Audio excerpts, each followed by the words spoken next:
podcast is part of the Sports Social Podcast Network. This is the FPL Draft Zone, your fantasy team's best signing of the season. Yes, it's getting a bit tedious now, isn't it? FPL Draft still hasn't launched, so in the meantime, we're going to take a look at the pre-season so far and see which players are passing the eye test. Who are those under the radar picks we should all be targeting on draft night? Hello and welcome to the FPL Draft Zone, a podcast all about draft FPL. I'm Dom Crofts. I hope you are well. And today we are flexing our fantasy muscles with a whole host of content.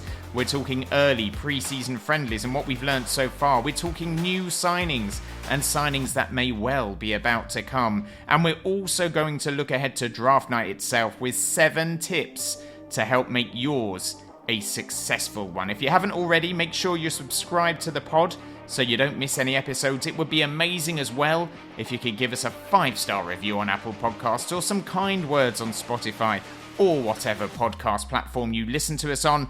And of course, it's always lovely to hear from you on social media as well. So don't hesitate to reach out to us on X and on Instagram, where you can find us at FPL Draft Zone, or on Blue Sky, where we are at fpldraftzone.bsky.social. But enough about that, because we need to focus on something to take our mind off the fact that FPL Draft still has not launched. And this is what we are going to do. We are going to talk early pre-season friendlies. Games are happening thick and fast for most of the top flight teams, and we're going to focus on the more recent fixtures and see what we've learnt about each club that has been in action. So let's start with Arsenal, who kicked off their pre-season with a 1-0 win over AC Milan in the middle of last week. Bukayo Saka getting the only goal of the game from a Jakob Kivior assist. But from a draft perspective, Ben White is looking really good at right back, which does make drafting Jurrien Timber a little bit more of a gamble. Arteta loves them both, and you can see those minutes being shared at right back, but right now there is no sign of Timber following his post-season op. It looks like Ben White will be starting the season at right back. Declan Rice was very much the left 8 in this one. He had a couple of shots from long range and was busy throughout, and Kai Havertz led the line, although now he, of course, has a little bit more added competition up front with the signing of Victor Gyökeres going through. Then on Sunday, today, if you will, they took on Newcastle and won 3-2. Martin Odegaard got the winner from the penalty spot. Mikel Merino and Jacob Murphy were also amongst the goals for Arsenal and Newcastle. And 15-year-old, yes, 15-year-old Max Dowman looked very good again for Arsenal after coming off the bench. He is not yet even in FPL. I suspect he will be before the end of the season. Aston Villa were beaten 3-1 by Hansa Rostock last week in a match that featured a handful of their first-team regulars. Emi Martinez was not involved, which meant that new Dutch goalkeeper Marco Bizzo got the start. The goalkeeping situation at Aston Villa is very much a watch and wait at the moment. You would expect Martinez to move at some stage in this transfer window. Tyrone Mings and Pau Torres were both involved, with Mings captaining the side and playing the full 90 minutes. And Alex Moreno played at left back, having spent last season on loan at Nottingham Forest. I suspect it is more a case of putting him in the shop window than giving him another chance at Villa Park. Not much learnt from that one, but then Villa played Eintracht Frankfurt on Saturday in America. The final score in that one was 2-2, and it was the usual suspects, Ollie Watkins and Morgan Rogers, on the score sheet. Digne got the nod at left back, with Matson coming on for the final 25 minutes. That situation is one to keep an eye on throughout pre-season, who is going to be the first team starter at left back. And Daniel Marlon played really well as well. He got 2 assists and a lot of love online from Aston Villa fans. So maybe he could become a regular this season, especially now that Marcus Rashford is out of the equation. Villa's next friendly is on Wednesday, so let's see if Marlon starts in that one as well. Bournemouth, well, they've been busy. They've played 4 times already and scored 11 goals in the process. A 2-1 win against Hibs kicked off their pre-season, although the side that they played was not anywhere near full strength. They did follow that up, though, with a 6-2 win over Bristol City, where Milos Kerkez's replacement Adrian Truffert was the star of the show. He scored twice with Antoine Semenyo, Evan Nielsen, Dango Utara, and Marcus Tavernier also on target. And then on Saturday night, they smashed Everton in America with Billing and Utara again amongst the goals. Bournemouth are the sort of side that should have a strong first half to the season. That intense style of football that Andoni Iraola likes to play does tend to work better when his squad is fully fit. I can see another drop-off towards the end of their campaign, which is similar to what happened last season. But Truffert is the man to keep an eye on. He raised a few eyebrows with that goal-scoring start, but perhaps we shouldn't be too surprised. He got 9 goals and 23 assists for his former club. He is extremely attack-minded, and he's equally comfortable playing at left wing as he is at playing left back. So he's certainly worth thinking about as a 7th or 8th round pick, and one to keep under your hat if there are less engaged draft managers in your league. I'm a big fan of Evan Nielsen as well, who I really think could go up a level this season. 15 attacking returns for him last season. And Semenyo, I think everybody already knows about, a solid midfield pick who has really raised his game since Iraola took over.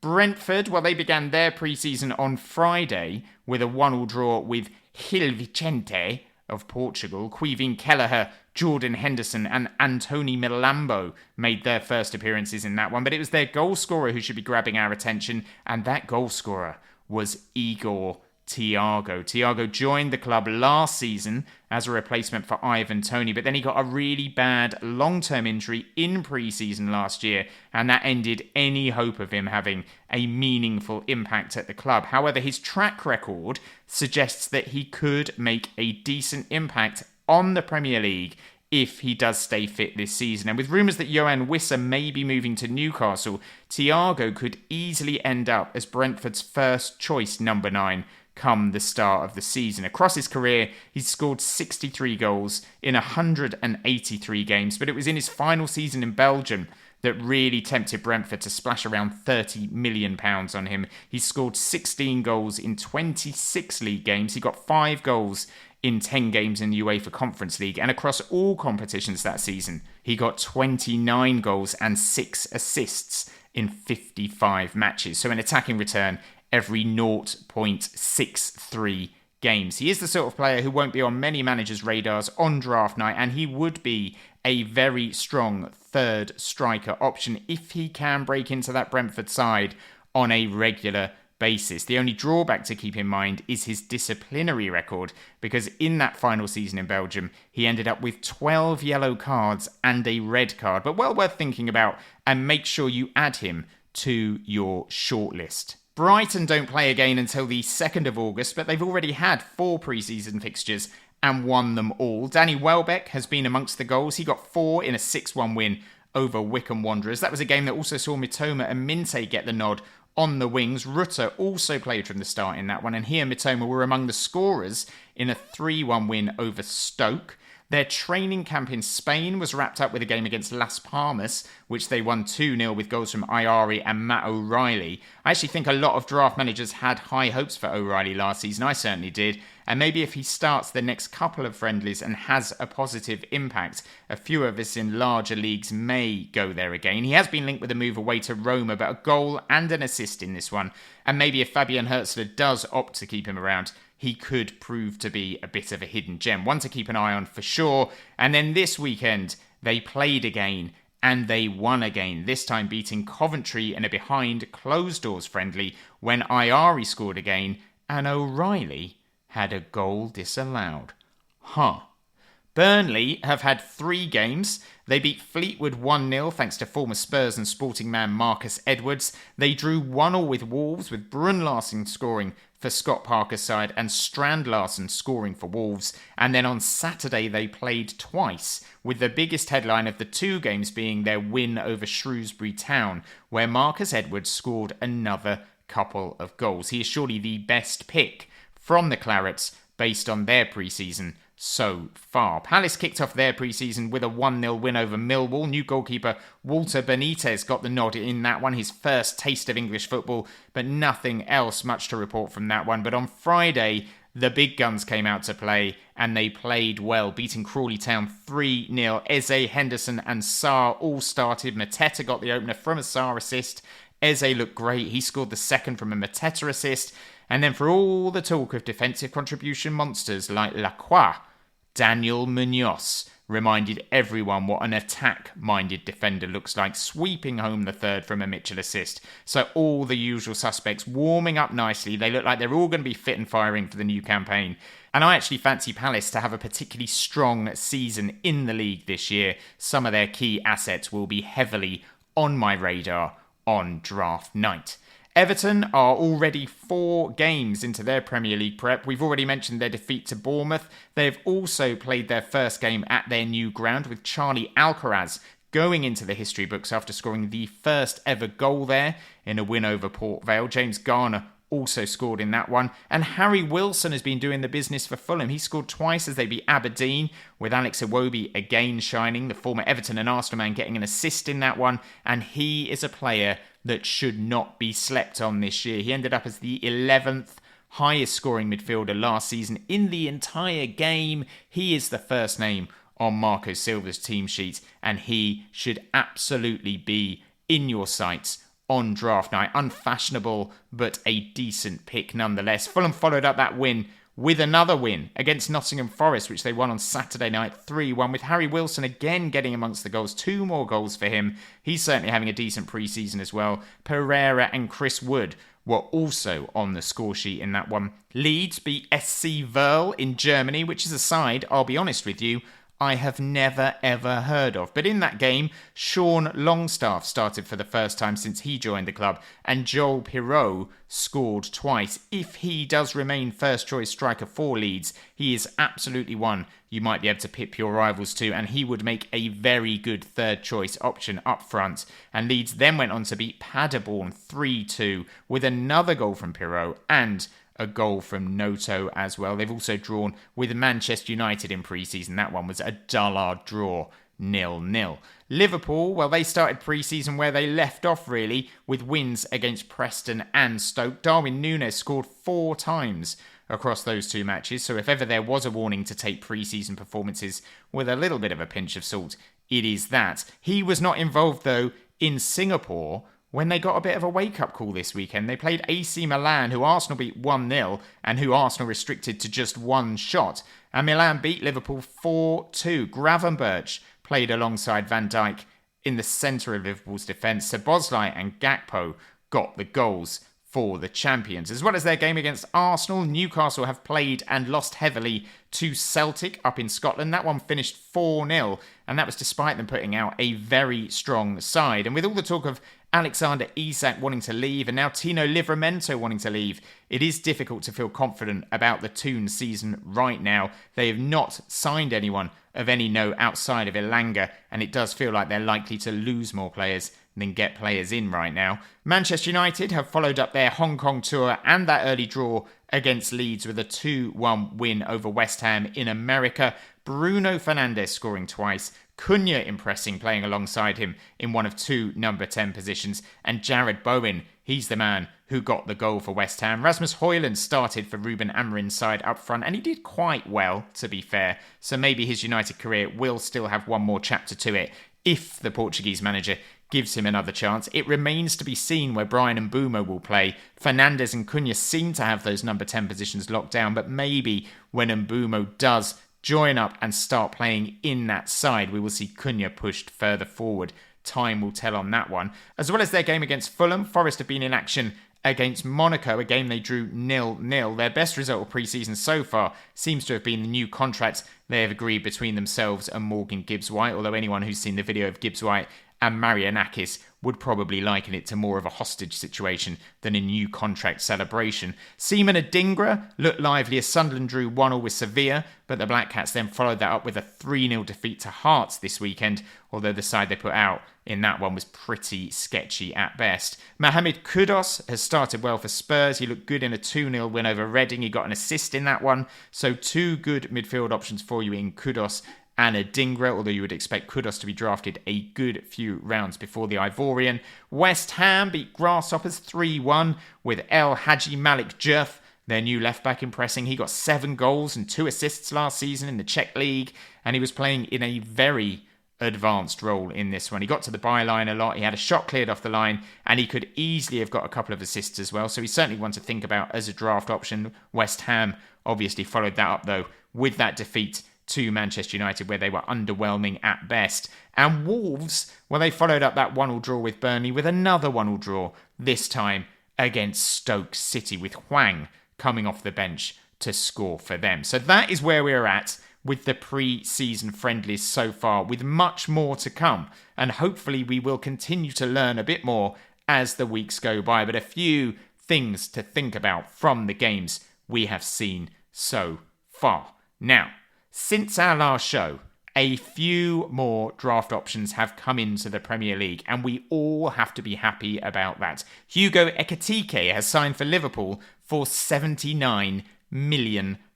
He has scored 50 goals in 151 games throughout his career so far. He ended last season with 15 goals and 8 assists in 33 Bundesliga games, and across all competitions for Frankfurt last season, he got 22 goals in 48 games. So that works out at just under a goal every 2 matches. That should be enough to tempt managers into drafting him pretty early on. But of course, the shadow of Alexander Isak looms large over Liverpool, with reports coming out of Newcastle that he wants to leave the club and he is fluttering his eyelashes at Anfield. If he does move to Liverpool, then all of a sudden Ekitike as an option becomes a little less appealing. He looks a little more like a rotation option, albeit an extremely expensive one. But right now, he is a new forward option that we desperately need, especially when you consider the changes of position for the likes of Mamouche and Cunha. Arsenal have also been busy. They have signed a forward too, Victor Gyökeres from Sporting Lisbon, for around £63 million.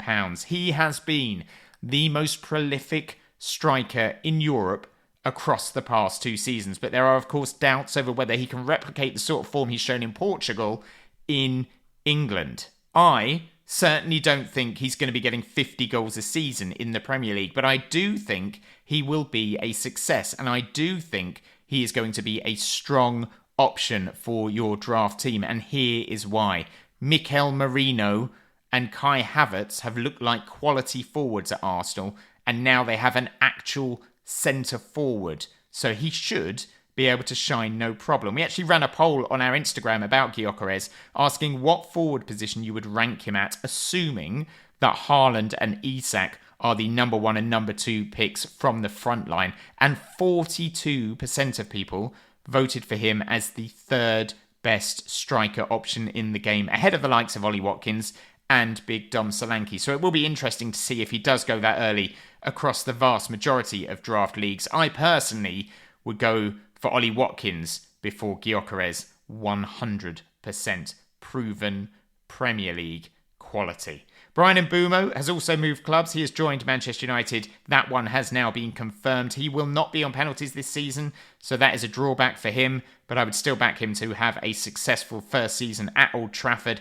Bournemouth have got a new goalkeeper in the form of Jordi Petrovic from Chelsea. He will replace Kepa for the Cherries. Jordan Henderson is back in England with Brentford, but that is obviously of no interest to draft managers. And Wolves have confirmed the signing of John Arias from Fluminense. He is a Colombian international. He can play on either flank or behind the striker. He has been across a lot of set pieces for his former club, so he may well take on that responsibility at Wolves as well. And while he's not the most prolific in terms of goals and assists, he did end up with 4 goals and 13 assists in his final 35 games for Fluminense, and he looked good at the Club World Cup as well, getting a goal and an assist in 6 matches. So those are the latest players to join the Premier League, but there will be more to come. Manchester United are widely expected to sign a striker, as are Newcastle, as are West Ham, and hopefully that will bump up those forward options ahead of draft night. João Paulinho is being heavily linked with a move to Spurs, and while he might not be high up on the list of potential draft prospects, maybe he will benefit from all those new defensive contribution rules. Spurs initially went in for Christian Norgard, who went to Arsenal, and he had very good numbers in terms of defensive contributions last season. So Paulinho, playing under Thomas Frank, could profit in a similar way. And Chelsea look like they're going back into the market as well for Jarrell Hato of Ajax, who is a defender, and Xavi Simons, who is a midfielder. And that is a huge relief for Chelsea and their fans because they are a little bit short of numbers. Lots more to come then in terms of signings, and that is why I would recommend pushing back your draft night to as late as possible to accommodate as many new faces as you can. It will also be hugely beneficial for you because the game may actually have launched by then as well. Now, time to talk draft night. And while a lot of you listening will already know the best ways to approach the biggest night of the year, we thought it wouldn't hurt to just go through a few tips to put you in the best position for a successful season. So we're going to give you 7 rules to stick to, and hopefully they will help you when it matters the most. So first up, rule 1, and we need to talk positional scarcity, which is a key thing to be aware of on draft night. There are not as many forwards as there are defenders and midfielders in FPL. And so in those first few rounds, it is vital that you get at least one forward in your team to ensure you are not left short. You will always have a load of options for defenders and midfielders, but that will not be the case with forwards. So you need to prioritise them early on. This season's figures, at the time of recording, there are currently 68 forwards in the entire game, compared to 293 midfielders and 218 defenders. So our advice is get one forward in within your first 2 rounds, and ideally get 2 forwards in within your first 4 rounds. Midfielders and forwards need to be your main targets. Defenders can be a latter round priority. The other thing about getting a couple of decent forwards in early is that if you're in a league where trading is a thing, and that's not always the case, with some managers quite reluctant to take the risk of a trade, having 2 decent forwards gives you a huge amount of bargaining power. So make sure you stock up on your forwards if you can. Good first rule, right? Yes. Rule number 2, goalkeepers are not that important. And with the introduction of defensive contributions, they are now probably less important than ever before. Yes, you need a goalkeeper. Yes, you need one that plays week in, week out, but do not focus on a keeper until the very later rounds of draft night, because they will not get you as many points as the other players in your squad, and the difference between a Jordan Pickford and a 14th or 15th goalkeeper pick is not going to be that big. So just don't worry about it. Rule number 3, manage your risk. Injury-prone players are risky. Players who have fallen out of favour with their managers are risky. Players who are being linked with moves away are risky. And players whose form has fallen off a cliff are risky. Do not load up your team with risky players, because that could ruin your season before it has already begun. Balance the risks you do take with Premier League proven, robust players who play week in, week out, and who you know you can rely on. Players to be wary of right now: Heung-min Son being linked with a move to the MLS, Luis Diaz being linked with a move to Bayern, Darwin Núñez, who Liverpool are clearly desperate to get rid of, and surely someone will take him at some point, somewhere, someplace. And even right now, and I'm not saying don't draft him, I'm just saying be wary of him, I'm not saying don't draft him, Alexander Isak. If he stays at Newcastle, will he be grumpy? If he goes to Liverpool, will he settle? He's probably going to go in the first 4 or 5 picks, but just be wary. Rule number 4. I'm sorry, I don't know why I'm saying it like that. Beware new signings from other leagues. Florian Wirtz, Ryan Cherky, Victor Gyökeres, and Hugo Ekitike. they're all going to be drafted very early on draft nights. They may well all be amazing. But history tells us that new signings coming into the Premier League from other countries do not always find their feet in the Premier League in their first season. And for every Erling Haaland who does hit the ground running, there are loads of others who don't. Last season's big name signings from abroad are a perfect example of that. Let me present to you injury-prone Ricardo Calafiori, Enes Unal, Igor Thiago, Federico Chiesa, Joshua Zirkzee, Nicholas Füllkrug. None of them, not one of them, was a very good FPL asset. Now, this season, the quality level in terms of players coming into the Premier League does seem to have been upped, with the likes of Wirtz joining Liverpool, but still be warned and supplement any new Premier League players with experienced old hands who are a reliable, consistent source of points. Rule number 5. Do not become overly reliant on any one team. Unlike in FPL, where the number of players you can have from any one club is capped at 3, in draft you can have as many as you like. Woof. But that doesn't mean you should have as many as you like. It might be tempting to stock up on as many City assets or as many Liverpool assets or as many Arsenal assets as you can, but it is a better strategy to spread the love and get in players from a wider variety of clubs. If you'd gone big on Manchester City assets last year, would you have won your draft league? I'm guessing probably not. If you had gone for a couple of City, an Arsenal asset, a Liverpool asset, maybe 2, and then supplemented that core with players from Villa and Palace and Spurs and Fulham, maybe not so much Spurs, you'd probably be doing all right. Do not become overly reliant on one team, and do not be overly loyal to your own team. Good advice. Rule number 6. In those final rounds, when the best players have all been taken, prioritise players who have good opening fixtures. The picks you make last are likely to be the players you rotate in and out to make way for some decent waiver options. So knowing that they are not going to be in your squad all season long, knowing that they are not long-term holds, target players who most likely will get you points in those opening game weeks, which this season means players from teams like Aston Villa and Chelsea and Liverpool and Nottingham Forest and Everton and Spurs and West Ham.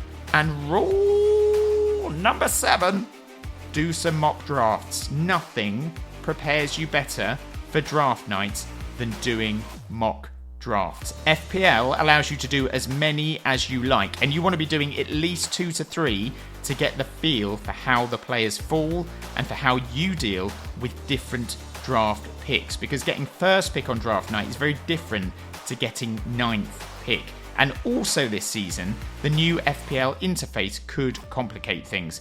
I don't know if you've heard, but Draft still hasn't launched officially. However, if we assume that the app and the website for Draft look the same as normal FPL, it is going to take some getting used to. So doing those mock drafts and practicing will help you out.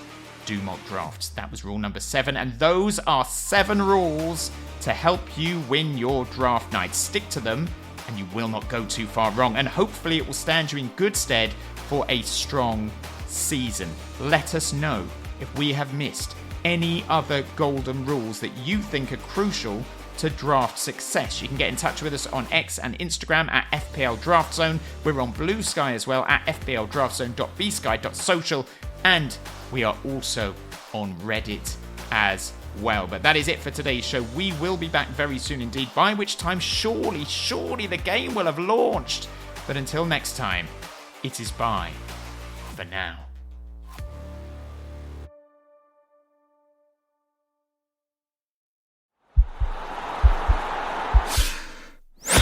This podcast is part of the Sports Social Podcast Network.